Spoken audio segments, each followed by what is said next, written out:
10 kilo കഞ്ചാവുമായി ഒഡീഷ സ്വദേശിനികൾ അറസ്റ്റിൽ. ഓണവിപണി ലക്ഷ്യമിട്ടാണ് കഞ്ചാവ് എത്തിച്ചത്. ട്രെയിൻ മാർഗം ആലപ്പുഴയിൽ എത്തിയ ശേഷം ഓട്ടോറിക്ഷയിൽ കുണ്ടറയിലേക്ക് പോകുമ്പോഴാണ് ഇവരെ പിടികൂടിയത്.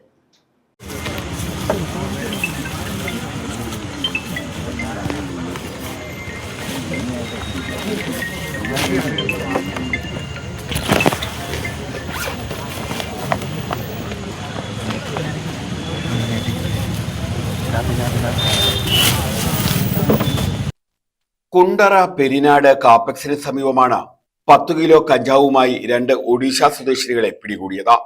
ഒഡീഷ ഗജപതി സ്വദേശികളായ 35-കാരിയായ മിനി പ്രധാൻ, 38-കാരിയായ അഫ്രീൻ എന്നിവരാണ് അറസ്റ്റിലായത്. ഡാൻസർ സംഘവും കുണ്ടറ പോലീസും ചേർന്നാണ് ഇവരെ പിടികൂടിയത്.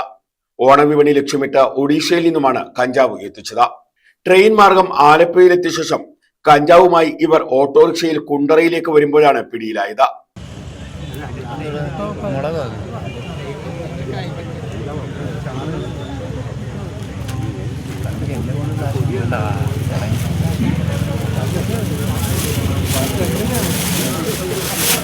ഇരുവരെയും റിമാൻഡ് ചെയ്തു.